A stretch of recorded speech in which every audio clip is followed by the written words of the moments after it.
오늘 사도행전 26장 21절에서 32절까지 말씀인데요. 확정된 노마행이라는 제목으로 같이 나누도록 하겠습니다. 아그리빠 왕하고 버니게라는 로마 관리가 가이사랴에 온 거예요. 새로운 총독 베스도가 이제 유대인을 통치하기 시작할 때 그때 인사겸에서 들렸는지 모르겠습니다. 그때 이제 와서 얘기하는 거죠. 총독 벨릭스, 그 전 총독 이름이 벨릭스 맞습니까? 갑자기 생각이 안 나네. 그 총독이 바울을 구금을 했다. 그래서 지금 신문 중에 있었는데 내가 지금 오게 됐다. 이렇게 얘기를 하죠. 그러니까 이 아그리빠 왕이 뭐라 그러냐면, 그러면 내가 그 바울을 좀 보자. 그러니까 내일 아침에 그러면 우리가 자리를 잡고 그리고 바울을 불러내도록 합시다. 그래서 바울이 또 아그리빠 왕과 그리고 또 고소를 한 사람들 그리고 또 베스도 총독 앞에 다시 한번 또 서게 되는 것입니다. 26장 1절에 보면 아그리빠가 바울에게 이르되 너를 위하여 말하기를 네게 허락하노라 하니 이에 바울이 손을 들어 변명하되 이렇게 돼 있거든요. 그리고 또 2절에 보면 아그리빠 왕이여 유대인이 고발하는 모든 일을 오늘 당신 앞에서 변명하게 된 것을 다행히 여기나이다. 여기 아주 귀중한 말이 있어요. 아그리빠 왕이 바울에게 이르되 너를 위하여 말하기를 네게 허락한다 그랬거든요. 네가 무슨 죄를 졌다라고 고소를 당했는데 그것을 변명할 수 있는 기회를 이제 주겠다라는 거예요. 그것을 허락한다. 네가 변명할 수 있는 기회를 내가 허락하니까 이렇게 얘기를 하니까 바울이 손을 들었다. 바울이 기가 살아났다라는 것입니다. 우리가 찬양 드릴 때 하나님 앞에 막 손 들고 찬양 드리고 그러죠. 바울은 정말 속으로 기가 막힌 기회를 또 내가 잡았다라고 생각을 한 거예요. 그냥 자기를 감옥에다 갔다가 그냥 너는 이제 감옥살이를 하는 거야 라고 하지 아니하고 변명할 수 있는 기회를 줬다. 바울은 그 순간에 뭐를 생각해요? 복음을 증거할 수 있는 기회를 잡았다라는 거죠. 저 아그리빠 왕에게 임금에게 그 앞에서 내가 복음을 증거할 수 있는 절호의 찬스를 내가 잡았다라고 지금 바울은 하는 거예요. 손을 들어서 하겠습니다라고 일어서는 거죠. 그래서 2절에 아그리빠 왕이여 유대인이 고발하는 모든 일을 오늘 당신 앞에서 변명하게 된 것을 뭐라고 그래요? 다행히 여기나이다 그래요. 다행히. 헬라어 원문에 보면 이게 마카리오스라는 말인데 뭐라고 그러나 I am very happy, so lucky. 당신이 나에게 오늘 변명할 수 있는 기회를 준 것, 내 입장에서 보면 나는 너무나 기쁘다. 너무나 행복하다. 내가 왜 예수 그리스도를 믿어야만 되고 내가 어떻게 그리스도의 복음을 증거하는 자리를 옮겨가게 되었는지를 설명할 수 있는 이 기회, 그리고 당신도 예수 그리스도를 믿어야 된다라고 말할 수 있는 이 기회를 내가 여기서 아그리빠 왕 앞에서 증거할 수 있는 기회, 나는 너무나 지금 좋은 기회를 잡았다라고 얘기를 하고 있는 거죠. 그래서 이 사람이요, 그렇다면 저와 여러분 같으면 그 법정에서 뭘 하겠어요? 그 유대인의 대제사장, 그 사람이 이렇게 하고 옛날에 천부장이 어떻게 하고 이렇게 했는데 그거 사실 거짓말입니다. 나는 그런 적이 없습니다라고 해야 될 거 아니에요. 그죠? 그런데 이 성경에 보면 이 변명할 수 있는 그 네 죄에 대해서 고소한 자들에 대한 네 변명을 들어보자라고 했는데 이 사람이 하는 거는 뭘 하냐면 쭉 해서 보면은 간증을 하는 거예요. 내가 예수를 어떻게 만나게 되었는지 그 얘기를 해. 그 사람들이 나를 어떻게 고소했는지 그게 지금 중요한 게 아니야. 예수 그리스도, 나와 예수 그리스도 그분과의 관계를 어떻게 맺게 되고 내 삶이 어떻게 해서 변화받게 되고 오늘날 내가 여기까지 왜 오게 되었는지 그것을 얘기를 하는 거예요. 그리스도가 누구다? 라는 것을 얘기하는 거예요. 예수를 어떻게 믿었는지, 그래서 26장 14절부터 18절에 보면 제가 14절부터 18절까지 그냥 읽어드릴 테니까 한번 들어보십시오. 무슨 말이 가장 중심에 서 있는지 한번 생각해 보세요. 우리가 다 땅에 엎드러짐에 내가 소리를 들으니 그 다메섹에서 있었던 이야기를 쭉 지금 해나가는 중입니다. 히브리 말로 이르되 사울아 사울아 네가 어찌하여 나를 박해하느냐 가시체를 뒷발질하기가 네게 고생이구나. 내가 대답하되 주님 누구시니까 주께서 이르시되 나는 네가 박해하는 예수라. 일어나 너의 발로 서라. 내가 네게 나타난 것은 곧 네가 나를 본 일과 장차 내가 네게 나타날 일에 너로 종과 증인을 삼으려 함이니 이스라엘과 이방인들에게서 내가 너를 구원하여 그들에게 보내어 그 눈을 뜨게 하여 어둠에서 빛으로 사단의 권세에서 하나님께로 돌아오게 하고 주의 사랑과 나를 믿어 거룩하게 된 무리 가운데서 기업을 얻게 하리라 하더이다. 자기 간증 다메섹에서 예수 만난 이야기를 하는데 계속해서 하나님과 나, 주님과 나, 주님과 나 이 이야기를 하는 거예요. 내가 그 다메섹 도상에서 옛날 너희들처럼 그렇게 똑같이 예수 믿는 자를 잡아 가두던 사람인데 내가 만난 예수가 그 하늘에서 나한테 말을 하는데 네가 나고 계속해서 말씀하셔서 그날 하나님 예수 그리스도가 살아계시구나라는 걸 깨닫게 됐고 그 예수와 나와는 개인적인 관계가 거기서 맺어졌다라고 하는 거죠. 구원이라고 하는 것은 나는 구원받았다라고 하는 거거든요. 그래서 예수 그리스도 그분으로 말미암아서 내가 구원을 받았고 영원한 천국에 가게 됐는데 그런데 그 관계는 그날 그 예수를 내가 개인적으로 거기서 만났기 때문에 이루어진 것이다. 나는 거기서 변했다. 그분이 나를 개인적으로 알고 나에게 집중하셨고 나를 변화시켜 주셨다. 내가 한 게 아니다라는 거예요. 그날 거기서 그런 사건이 나에게 일어났다. 그리고 구원에 대해서 여기 분명하게 얘기하거든요. 그 눈을 뜨게 하여 어두움에서 빛으로 사단의 권세에서 하나님께로 돌아오게 하고 주의 사랑과 나를 믿어 거룩하게 된 무리들 가운데서 영적인 눈을 내가 그때 뜨게 됐다.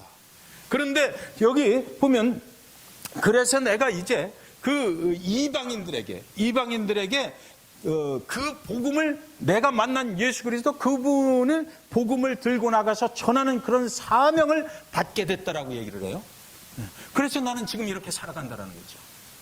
그때 영적인 눈을 뜨고 보니까 그 사명을 내가 깨달았게 됐다. 이 구원이라고 하는 것은 어두움에 있던 자들이 어디로 나오는 것이다? 빛으로 나오는 것이다.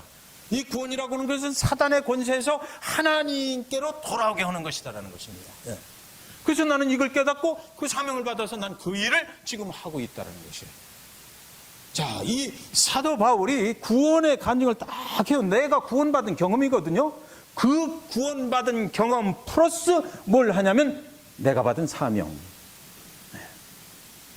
자, 예수 그리스도를 저와 여러분이 믿고 살아요. 예수 그리스도 그분을 통해서 그리스도의 십자가의 희생의 은혜로 인해서 내가 구원을 얻었어. 그러면 그리스도인이 된 거죠.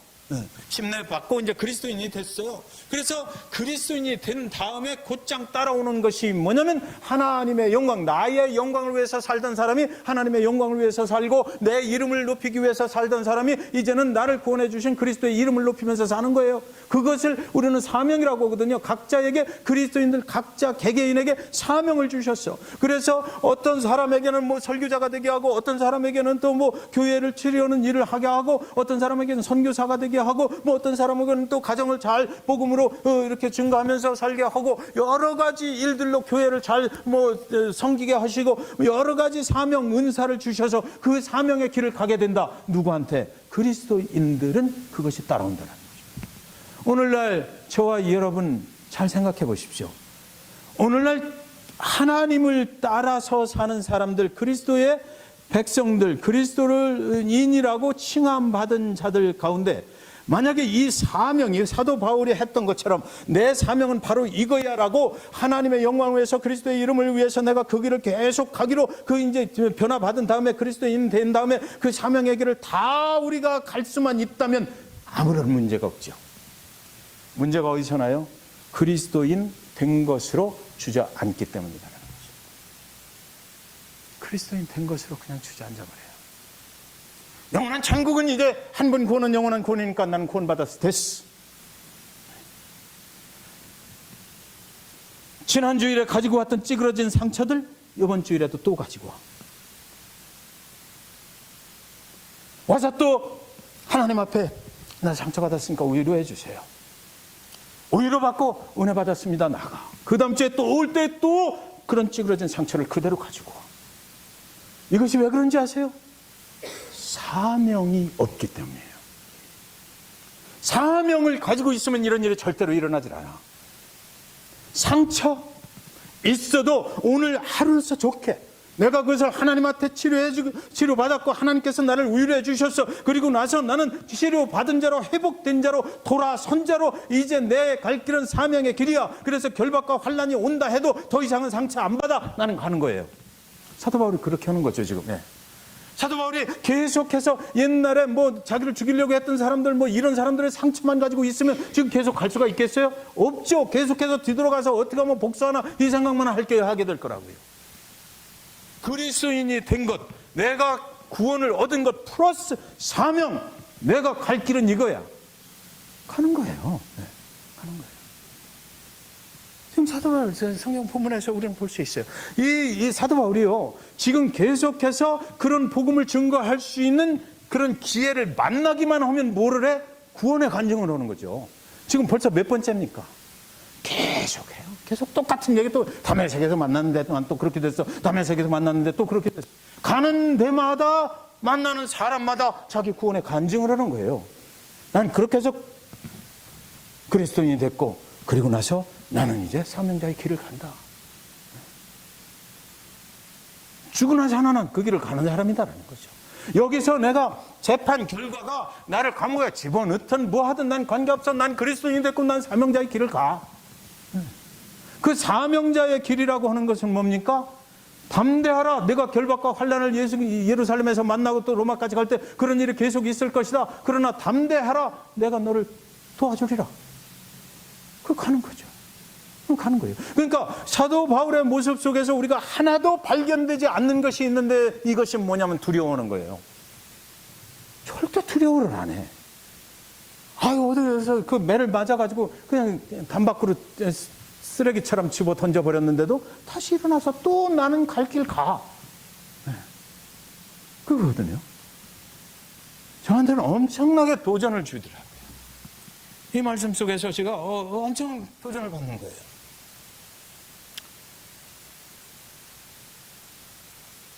(23절에) 보시겠습니다. 23절에 보면 곧 그리스도가 고난을 받으실 것과 죽은 자 가운데서 먼저 다시 살아나서 이스라엘과 이방인들에게 빛을 전하시리라 합니다 하니라. 이 사명이 뭐예요? 내가 만난 그리스도를 증거하는 거거든. 네. 내가 만난 그리스도, 그것을 하고 있다는 것입니다. 그리스도가 고난을 받은 것, 그리고 죽은 자 가운데서 먼저 다시 살아났다. 부활의 첫 열매가 되셔서 그를 믿는 자들마다 그를 따라 부활하게 된다는 거죠.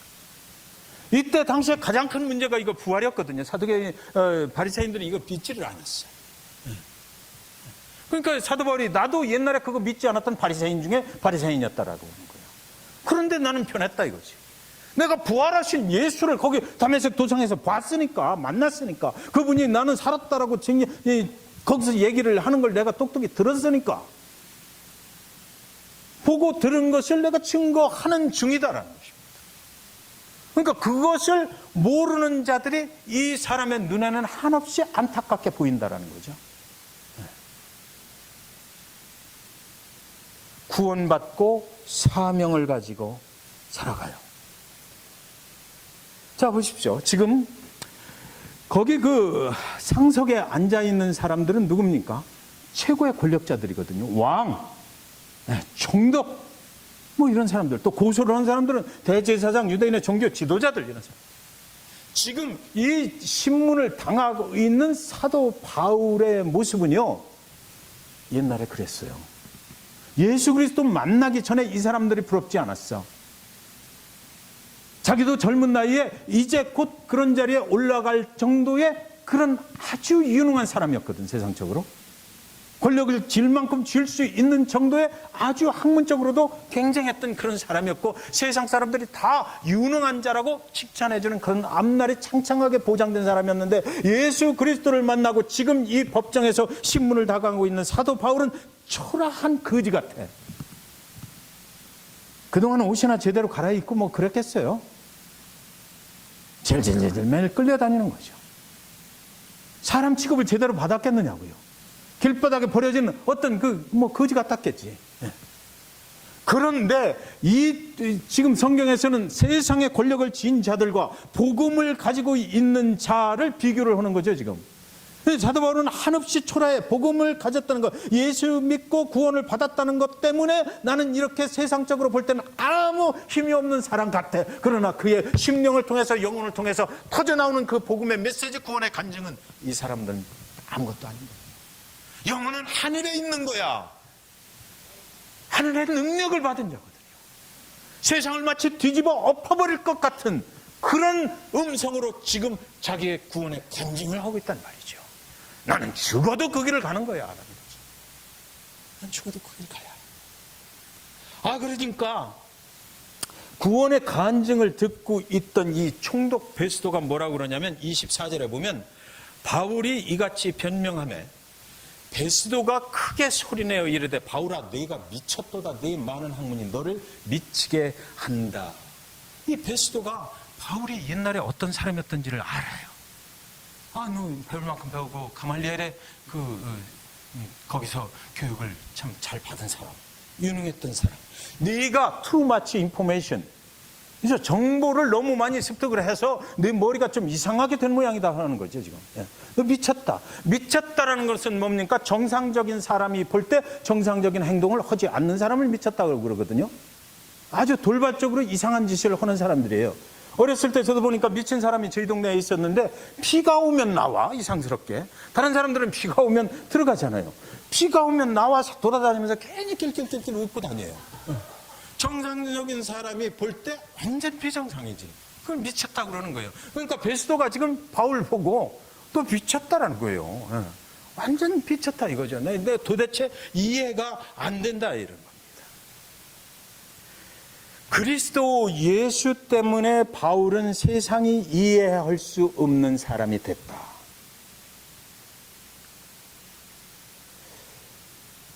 여러분은 바울의 행동이 혹시 이해가 되십니까?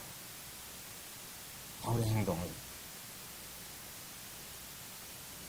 저도 그리스도인, 여러분도 그리스도인, 바울도 그리스도인, 똑같은 그리스도인인데 바울이 지금 하고 있는 이 정도의 행동이 그리스도인으로서 그렇게 당연히 하는 거야라고 이해가 되지 않는다라고 보면, 내가 그런 그 바울의 행동을 이해가 잘 안 된다라고 한다면, 그렇다면 나는 그리스도인이 아닐지도 모르죠.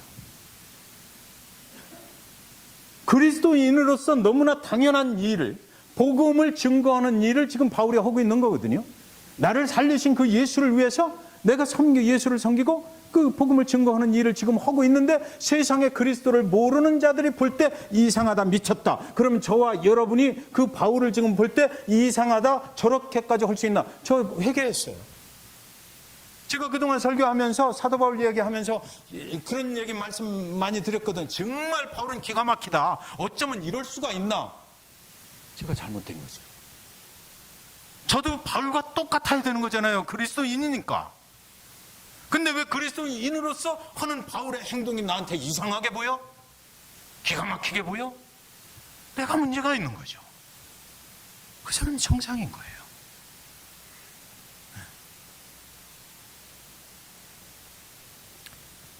우리가 그리스도인이면 복음에 미쳐 있어야 돼요. 복음을 증거하는 데 미쳐 있어야 돼. 내 생명을 살려주신 그 예수 그리스도를 증거하는 일에 미치지 않고 그리스도인이 미칠 게 뭐가 있느냐고요.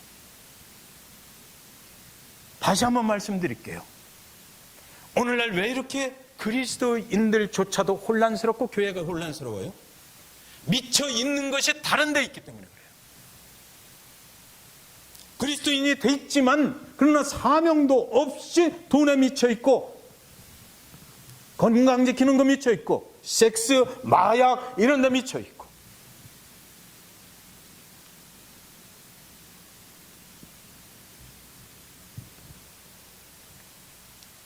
예수를 위해서 살아야 될 그리스도인들이 예수를 위해서 사는 것이 아니라 그리스도인이 된 다음에 세상 사람들보다 더 이기적으로 세상 것을 추구하며 살기 때문이죠. 내 자신을 위해서 사는 거예요. 하나님의 능력, 우리가 기도, 오늘 그래서 찬양 드릴 때 좀 기도의 제목들을 바꿔봤어요. 하나님 관점으로 바꿔본 거예요. 네. 내 것을 달라고, 하나님이 능력이 있으신 분이니까 나를 이렇게 좀 만들어 달라고 계속해서 우리가 원하고 간구하고, 그래서 하나님이 주시면 좋고 안 주면 또 하나님 원망하고 불평하고, 이런 일이 계속해서 반복된다면 하나님이 나를 보실 때 얼마나 안타깝게 보실까. 너는 구원을 얻었으나 사명을 모르는 자야. 스틸 세상에 매어서 살려고 그래. 내가 원하는 것은 나를 위한 것이지 하나님을 위한 것이 아니에요.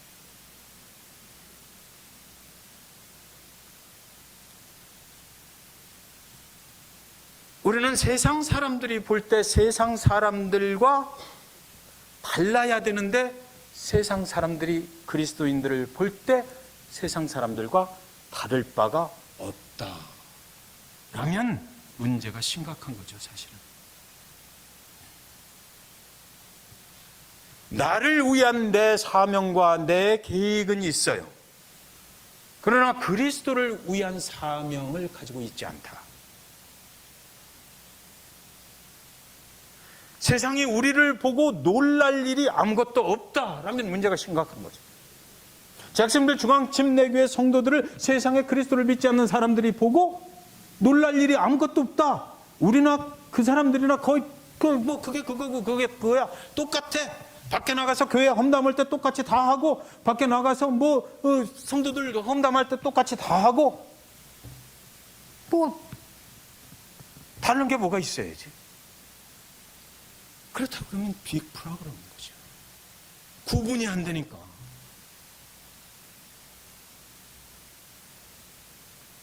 (25절에) 보면 바울이 이르되 베스도 각하여 내가 미친 것이 아니요 참되고 온전한 말을 하나이다. 이 말요, 이 말, 내가 지금 미친 것이 아니다. 나는 그리스도인이기 때문에 내가 하는 거 온전한 거야. 지금 그리스도인으로서 나는 이렇게 사는 것이 올바른 거야. 그리스도인은 이렇게 사는 거야. 그리스도인이 이렇게 사는 것을 네가 미쳤다고 한다면 사실은 네가 미친 거야. 그리스도인을 이해를 못하는 네가 비정상인 거야. 그리스도인은 이렇게 사는 거야 라고 말하는 거예요. 참되고 온전한 말을 나는 한 거야. 난 예수 그리스도 만난 이후에 이렇게 살아 라는 거죠. 그래서 결론이 뭐냐면 30절에서 32절 보시면요, 왕과 총독과 번이게와 그 함께 앉은 사람들이 다 일어나서, 자 일어나서 우리끼리 얘기 한번 해봅시다. 바울이 지금 저렇게 얘기하는데 31절에 물러가 서로 말하되 이 사람은 사형이나 결박을 당할 만한 행위가 없다 하더라. 아무리 해봐도, 아니 내가 믿는 하나님이 이렇다는데 나는 이 길을 가겠다는데, 아유, 내가 그게 무슨 죄야? 라고 하는 거예요. 그치, 들어보니까 그렇잖아요. 자, 여기요, 중요한 게 있어요. 여러분, 우리가 세상에 나가서 세상에 아직 믿지 않는 사람들하고 대화하고 그분들하고 같이 사회생활을 할 때, 아무리 내가 지독스럽게 예수 그리스도를 강조를 하고, 내가 아무리 나는 예수 그리스도 그분만 위해서 살아라고 이야기하고, 나는 교회의 한 지체로서 나는 변함없이 교회를 사랑해, 그리스도가 모퉁이돌이 되신 그 교회를 나는 사랑하고 하나님의 말씀대로 살아, 너희들이 암만 나를 유혹하고 뭐 해도 나는 내 사명의 길을 가, 내가 그리스도가 된 그리스도인이 되어서 나는 그 길을 간다라고 아무리 얘기해도 세상 사람들이 너 병신이야라고 할 수 없다라는 거죠. 지금 세상의 사람들이 바울 보고 아무 죄가 없네. 세상에 그리스도인이 믿는 그 믿음 때문에 네가 죄인이라고 할 사람이 아무도 없어요. 그렇죠? 내가 어디 가서 예수 그리스도 그분을 아주 지독스럽게 믿는다라고, 내가 술자석에서 술 안 먹어, 난 너희들하고 같이 그러는 험담하고 그러는데 끼지 않아, 나는 내 길을 가야 돼, 복음을 증거해야 돼, 예수 믿어 라고 할 때에 거기서 아이 너 왜 그래 라고 할 수는 있으나, 뒤돌아서서 나오고 헤어지고 딱 나가서 그 사람들이 집에 돌아갈 때, 하하, 뭐가 있네, 달라졌네. 제가 왜 달라졌어? 뭐가 있는 거야. 네, 뭐가 있는 거야. 그런 거예요. 32절에 이에 아그리빠가 베스도에게 이르되 이 사람이 만일 가이사에게 상소하지 아니하였더라면 석방될 수 있었을 뻔하였다 그랬거든요. 제 친구 중에 하나가 별명이 뻔이에요. 근데 하도 뻔뻔해서 한 번 빵 한 번 사는 적이 없어. 뻔뻔하다 그래서 뻔 그랬거든요. 그 친구가 이제 지금 예수를 믿는데 그 친구 생각이 나는 거예요. 뻔. 이 사도행전을 쓴 사람이 누구예요? 누가가 다 보고 적은 거거든요. 자, 근데 이 말씀이 어떻게 저에게 해석이 되고 저에게 적용이 되냐면, 아그리빠가 베스도에게 이르되, 이 사람, 이 바울이죠, 만일 가이사에게 상소하지 아니하였더라면 큰일 날 뻔했네. 로마로 갈 수 없어. 그죠? 바울이 신문을 받는 중에 내가 가이사에게, 네로 황제에게 내가 상소를 하겠어. 난 거기 갈 거야. 로마로 가서 거기 가서 재판의 결론을 내가 거기서 받겠어. 라고 안 했더라면 여기서 풀려나야 되잖아요. 로마로 가는 길은 실패. 그죠? 상소를 했기 때문에 로마로 갈 수가 있었어요. 문자 그대로 해석하면 좀 아닌 것 같지만 저에게는 그렇게 적용했어요. 큰일 날 뻔했네. 하나님이 나에게 주신 그 사명의 길을 내가 상소를 안 했으면 갈 수가 없게 될 뻔했네라는 거죠. 그렇죠? 그 상소하길 정말 잘했네. 그냥 계속 죄수를 해서 로마까지 이제 가게 됐네. 확정된 로마행. 사도 바울이 오늘 그래서 로마로 가게 되는 거예요. 저와 여러분이 때로는 좀 어렵고 힘들죠. 사명 감당하기도 어렵고, 내가 참 잘하고 싶은데 그렇게 안 될 때도 많이 있고, 저도 그렇고 여러분도 그럴 거예요. 그런데 사도 바울의 이야기가 이렇게 사도행전에 기록이 돼 있어서 너무나 감사하죠. 이 말씀을 보면 내 자신을 다시 한번 돌이켜보게 되고, 내가 가야 할 길이 이건데 내가 그동안 그렇게 못했구나. 후회, 회개, 그래서 또 가게 되는 거죠. 그리스도인, 구별된 자, 그리스도인의 삶은 다른 것입니다. 우리는 가야 할 길이 달라요.